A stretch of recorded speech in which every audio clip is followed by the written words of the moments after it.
Hi, welcome back to Walking Through the Word. I'm Brother Reed, and today we're starting on Genesis 6. Now, this is one of these chapters in the Bible that's probably one of the most misused, that people take it and twist it and use it out of context and try to give so much more meaning to it than what's there. And if it was needful that there was more information, God would have given it to us. But this is what we have. We're going to be talking about the sons of God. We're going to be talking about the corruption that was happening to all flesh and kind of the implications of that. But we're not going to get too deep into it. Again, we're just trying to read the narrative, take this at face value, and see where it takes us.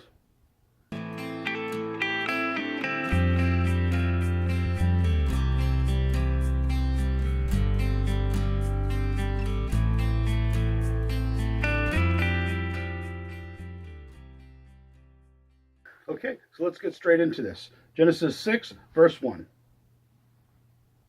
Now it came about, when men began to multiply on the face of the land,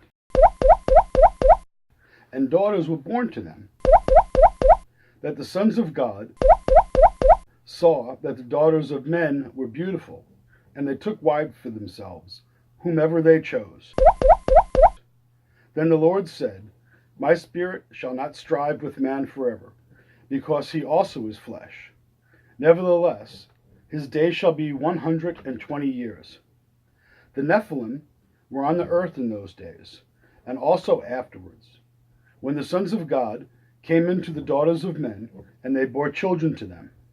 Those were the mighty men who were of old, men of renown. And so let's stop here, and we'll talk a little bit about who these groups of people are, if you want to call them people, that are presented. All right, we have first of all men. We have the daughters of men. We have the sons of God, and then we have the Lord shows up here, and we have the Nephilim, the men of renown.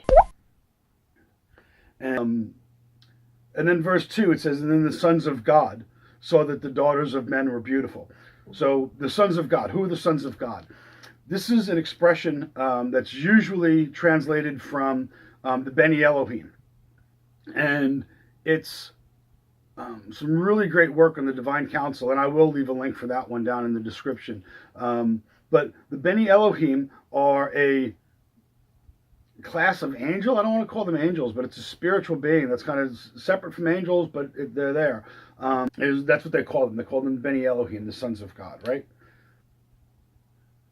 Okay, so we see here in verse 2 that the sons of God saw that the daughters of men were beautiful. And this is the first time that they bring up, this isn't the first time they bring up these sons of God. This is this divine council. When God said, let us make man in our own image, this is the us he was referring to. This is the this divine council that's in there. And I will leave a link in the description about the divine council and some really great work that's done by the only theologian I actually like, Michael Heiser. And it's actually really good stuff, very interesting.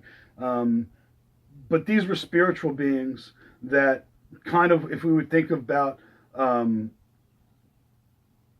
Jesus said that to us, he has given us the power to become the sons of God. That's given us the power to become one of these bene Elohim, one of these sons of God.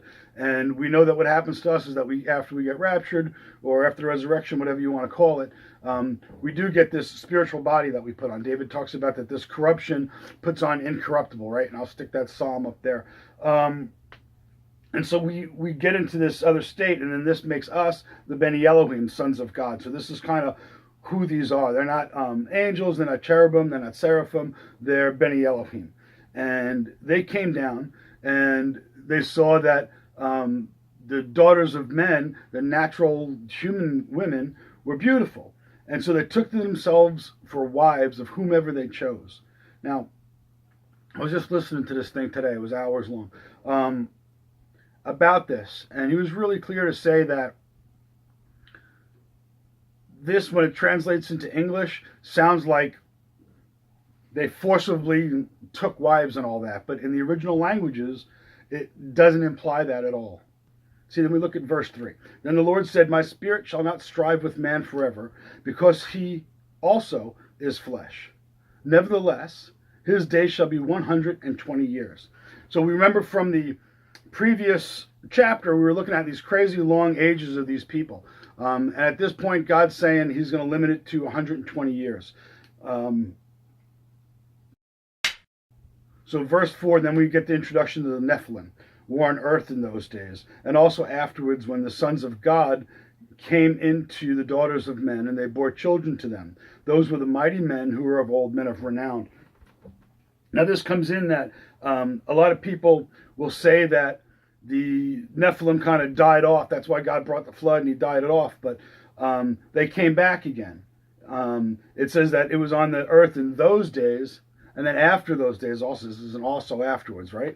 So when the sons of God came into the daughters of men and they bore children to them, these were the mighty men of old. So if we think about and look into it if you want to look into it. There's a whole lot that you could look into it. Most of it is nonsense and crazy, so it's very hard to sort through it. So I'll try to put a link to one thing that I watched on it that I thought was kind of interesting down in the comments, or description rather. But these were giants. These were, larger than life people. They talk about that Goliath was probably one of the Nephilim and things like that. So it's interesting to see who they were. But these were these sons of God, daughters of men, half-breed, half-human creatures that were around. And this was part of a corruption that was happening. Okay, verse 5. Then the Lord saw that the wickedness of man was great on the earth, and that every intent of the thoughts of his heart was only evil continually. The Lord was sorry that he had made man on the earth, and he was grieved in his heart. The Lord said, I will blot out man whom I have created from the face of the land, from man to animals, to creeping things, and to birds of the sky, for I am sorry that I have made them. But Noah found favor in the eyes of God. So what is this? The wickedness of man was great on the earth. And what did he say that wickedness was? And that the intent of the thoughts of his heart were only evil continually. So this is part of what was happening. Men were, if we remember in last chapter, we talked about it, says, and then men began to call upon the name of the Lord. And it talks about this, or displays this separation that happened over time between the relationship that Adam and Eve had with God in the Garden of Eden, and then what started happening with Cain and Abel, where they had to offer sacrifices to for what they were doing to get in contact with God. And we see it separating.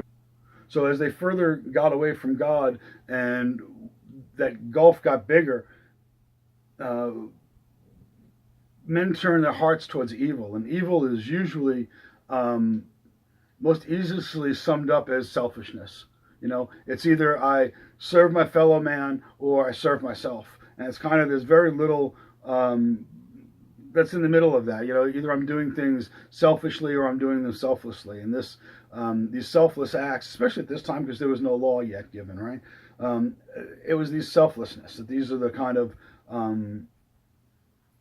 things that we're talking about, or at least one good example of it. And then the Lord said he was sorry. That was verse 6. It said he was sorry that he had made man on the earth, and he was grieved in his heart. Now that's rough. I mean, this isn't just like a couple people. This is everybody, the whole planet. He said, I'm done. I'm sorry I made him. I'm sorry I started this project. That's it. I'm going to start out, and he was going to wipe them all out. But then there was one guy named Noah, and he found favor in the eyes of the Lord. But then you see that Noah's father and grandfather both died in the flood. It took Noah, his wife, and their kids out of there. And it doesn't even say all their kids. It just says the three of them and their wives. So we don't know if there were other kids or anything like that. But Noah wasn't a young man, so he was already over 100 years old, I think, by the time he left. So you'd think that maybe he did have other kids. But maybe God kept him very busy making the boat. Who knows? But there's no record of him.